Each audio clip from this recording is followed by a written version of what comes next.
ہارون صاحب، مریم صاحبہ کی آپ بات کر رہے تھے، ان کے اوپر ایک اور سوال ہے کہ وہ 30-40 مرتبہ ایک ہی تقریر میں خان صاحب کا ذکر اور نام کیوں 30-40 مرتبہ نہیں، 60-70-80 دفعہ بھی. یہ ایک نفسیاتی مرض ہوتا ہے، آبسیشن ہوتا ہے. شہباز شریف کو بھٹو کا آبسیشن تھا. اچھا، دیکھیں نا، وہ بھٹو صاحب بھی مائک گرا دیتے تھے، یہ بھی مائک گرا دیتے ہیں، اسی طرح چیختے ہیں، اچھلتے ہیں. وہ بھی بھٹو صاحب بھی اچھلتے تھے. بھٹو کا یہ نیچرل سٹائل تھا. اچھا ہے یا برا وہ دوسری بحث ہے کہ آپ کو پسند آتا ہے یا نہیں. یہ نقال ہیں. یہ اس کے ذہن پہ بعض اوقات آدمی اپنے دشمن سے لاشعوری طور پہ اس قدر مروب ہو جاتا ہے کہ پھر اس کی نقل اتارنے لگتا ہے. وہ آپ نے نہیں دیکھا کہ وہ لڑکے کو اس نے دستخط کیے قمیض پہ، اس نے بھی 2 بچیوں کو اگلے دن بلا لیا. طریقہ کار میں مگر یہ ہے کہ وہ اس کی تو ہینڈلنگ وہ ایسی نہیں تھی، چونکہ وہ تو اب اس کو تو 40-45 سال ہو گئے. 40-45 سال تو نہیں، اس کو تو ہو گئے 26-27 سال لوگوں میں گھلتے ملتے. اور وہ تو عادی ہے. بچوں کے ساتھ ویسے بھی خان صاحب کا رویہ بہت اچھا ہوتا ہے. میں نے دیکھا ہے کہ دوسروں کے ساتھ صاحب تھوڑی مغایرت سے پیش آئے ہیں، بلکہ آتے ہیں مغایرت سے پیش، مگر بچوں کے ساتھ بہت گھلتے ملتے. اچھا ٹھیک ہے. ویسے عجیب اجگانہ باتیں ہیں. مریم صاحبہ کی آپ نے بات کی، بلاول بھٹو زرداری بھی تو عجیب سی باتیں کر رہے ہیں. وہ جو سازش کی بات کرتے ہیں، سازش امریکہ میں، سازش بلاول ہاؤس میں ہوئی تھی. تو بلاول ہاؤس میں کس کے کہنے پہ ہوئی؟ پھر اس کے ابا نے اپنا بیان دیا نا کہ بائیڈن میرا دوست ہے، تو اس کا مطلب امریکہ کے کہنے پہ ہوئی. اور امریکہ میں آپ جا کے غائب ہو جاتے ہیں، اور آپ کو امریکہ سے بلاوا ہے، چین سے تو نہیں آیا. اور اعتماد کی وجہ یہ کہ اندرونی اور بیرونی محاذ پہ اور آپ ہمیشہ سے آپ کے والد صاحب کے امریکہ سے رابطے رہے ہیں، آپ کی والدہ صاحبہ کر رہے ہیں. ٹھیک ہے، بھٹو کو ہم کہہ سکتے ہیں کہ اس میں جتنی بھی خامی ہوں، جتنے بھی اعتراضات ہیں، وہ نیشنلسٹ تھا. تو یہ تو نیشنلسٹ نہیں ہے. تو پیپلز پارٹی اتنی پاپولر پارٹی تھی، پنجاب میں میجارٹی کے ساتھ جیتتی تھی، اور پختونخوا میں اس کی حکومت میں میجارٹی لیتی تھی. سندھ میں تو تھی ہی، سوائے کراچی شہر کے. تو تباہ کیسے ہو گئی؟ انہی حرکتوں کی وجہ سے ہو گئی، انہی بچکانہ حرکتوں کی وجہ سے. یہ شارٹ ٹرم میں سوچتے ہیں. صحیح ہے. میں آپ کو ایک واقعہ سنوں. میں گیا ایک انٹیلیجنس ایجنسی کے آفس میں ایک دوست سے ملنے کے لیے، سول انٹیلیجنس ایجنسی کا آفس میں. وہاں پیپلز پارٹی کا اجلاس ہو رہا تھا. میں نے کہا کہ یہ کیا؟ انہوں نے مجھ سے کہا تشریف رکھیں، ابھی بات کرتے ہیں. میں تو مطلب یہ کہ ایسے ہی گزر رہا تھا وہاں سے، تو چلا گیا، ذاتی دوست تھا. میں نے کہا یہ تمہارے اس کا پیپلز پارٹی کا اجلاس کیوں ہو رہا تھا؟ یہ زرداری صاحب کے دور حکومت کی بات ہے. انہوں نے کہا انہوں نے پنجاب کی پیپلز پارٹی میرے حوالے کر دی ہے. وہ جیل میں اکٹھے رہے تھے، کہیں وہ کسی مصیبت میں پھنس گیا تو بعد میں تو جیل جانا پڑا تھا.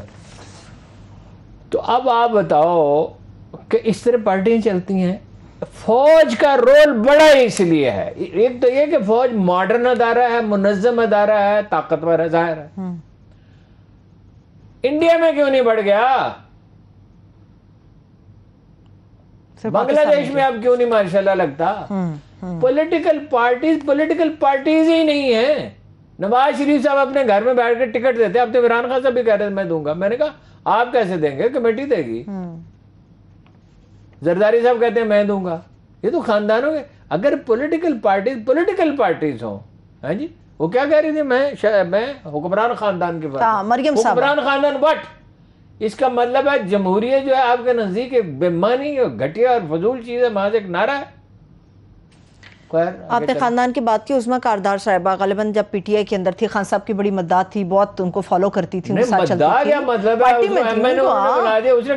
کہتی ہیں کہ آپ کے بیٹے 18 سال کے ہو گئے ہیں، پاکستان لے کے آئے، گرین پاسپورٹ لیں، غلامی بند کریں مغربی ممالک کی. اس کی اماں وہاں ہے، ان کی جائیدادیں وہاں ہیں، وہ پیدا وہاں ہوئے ہیں، وہ تعلیم وہاں پا رہے ہیں. نواز شریف کے بیٹے وہاں کیا کر رہے ہیں؟ تو آپ کل تک تحریک انصاف میں تھی اور عمران خان ہیرو تھا. اب آپ کو کوئی انسینٹو دیا گیا یا کیا ہوا؟ آپ چلی گئی. اب آپ کو عمران خان کے بیٹوں کے بارے میں یہ خیال پہلے تو کبھی نہیں آیا. کبھی نہیں آیا. اس بات میں کوئی صداقت ہے؟ بزدار صاحب نے موجودہ پنجاب گورنمنٹ کے لیے کوئی اپنا رول پلے کیا ہے ہارون صاحب؟ اس میں کوئی شبہ ہی نہیں ہے. یعنی یہ تو تحقیقات کی جائے 100% یقین کے ساتھ تو تب کہا جا سکتا ہے. 6 آدمی عثمان بزدار نے دیے حمزہ کو. عثمان بزدار نے؟ جی.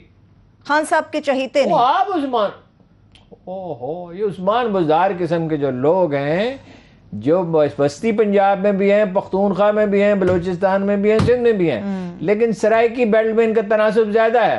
یہ کبھی کسی حکومت سے نہیں بگاڑتے، کسی آنے والی حکومت سے، اس کے بعد آنے والی حکومت سے نہیں بگاڑتے. ٹھیک ہے. تو عثمان بزدار صاحب کے بارے میں بہت سے حلقوں کو یہ بات معلوم ہے کہ حمزہ شہباز سے ان کا رابطہ تھا.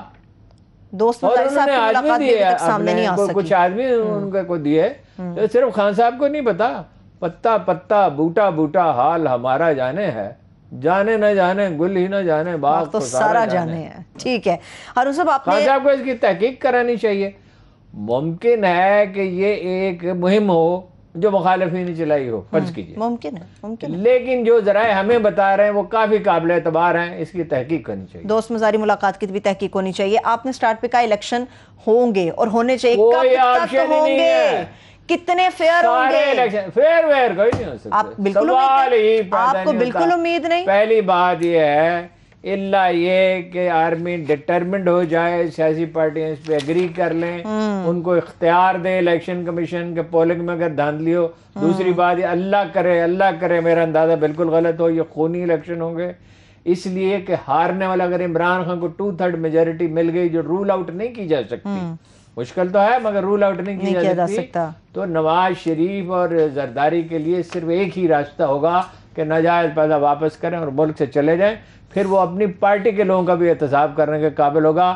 پھر یہ نیب نہیں ہوگی، کوئی اور نظام بنے گا اور لوگوں کو اپنا جو کچھ انہوں نے چرایا لوٹا اور کھایا ہے اس کا حساب دینا پڑے گا اور معافی مانگنی پڑے گی. ٹھیک ہے، آپ نے پچھلے پروگرام میں یہ بات کی تھی کہ یہ خبر ہے جس کی میں ابھی مکمل ڈیٹیل نہیں دے رہا کہ جو پلیٹلیٹس کم ہوئے تھے نواز شریف صاحب کے، جو قطرہ خون کا لیا گیا تھا وہ ان کا نہیں تھا. مریم صاحبہ الزام لگاتی ہیں کہ نیب کسٹڈی کے اندر میرے والد گرامی کو زہر دیا گیا تھا، جس زہر کے حوالے سے لوگ باتیں کر رہے ہیں. اس طرح کے الزامات کی کوئی حیثیت ہے ہی نہیں نا. لندن تو کیا پاکستان میں بھی میری کوئی جائیداد نہیں ہے. پھر 4 ہفتے کے بعد 90 کروڑ کی جائیداد پیدا ہوگی جو 90 کروڑ کی نہیں ہے، بہت زیادہ کی ہے. بعض یہ کھانا ان کے گھر سے آتا تھا، نمبر 1. اچھا. نمبر 2، اگر زہر ملا کھانا آدمی کھا رہا ہو تو اس کے اثرات ظاہر ہونے شروع ہو جاتے ہیں. انہیں تو اور کئی بیماریاں، بلڈ پریشر ہے، شوگر ہے، گردوں میں خرابی ہے، دل کا مسئلہ ہے، دل سے دماغ کو جانے والی رگ میں خرابی ہے، تو وہ تو فوراً ہی ظاہر ہو جاتا ہے. اور پھر یہ 2-2.5 برس کے بعد یاد آیا جب عمران خان نے کہا میری جان خطرے میں ہے، تو انہوں نے کہا عمران خان کی جان کا خطرے میں ہونا تو سمجھ میں آتا ہے. لیاقت علی خان کو قتل کرا تو پیپر چھپ گئے ہیں. آپ کو پتہ نہیں، ہر 30 سال کے بعد وہ پرانے کاغذات جو ہیں وہ پبلک کر دیتی ہے. وہ مصدق کو ہٹانے کے لیے لیاقت علی خان پہ دباؤ تھا کہ ایران میں پاکستان آرمی کو استعمال کیا جائے اور پاکستانی انٹیلیجنس کو. اس نے انکار کر دیا، اسے مروا دیا. سید اکبر کی بیوہ کو ابھی 2 سال پہلے اس کا انتقال ہوا. حکومت پاکستان اس کو پینشن دیتی رہی 70 برس تک. سید اکبر جو افغانستان زیادہ کرایہ کا قاتل تھا. زیالہ کو کس نے قتل کرایا؟ امریکیوں نے. یہ کسی دن ٹائم ہوگا تو میں پوری آپ کو 10 منٹ کی سٹوری سنا دوں گا. اسرائیل سے وہ زہریلی گیس کی ڈبیا آئی تھی. میجر عامر صاحب نے اس آدمی کو پکڑا تھا، وہ پنڈی جیل میں تھا، پتہ نہیں کہاں.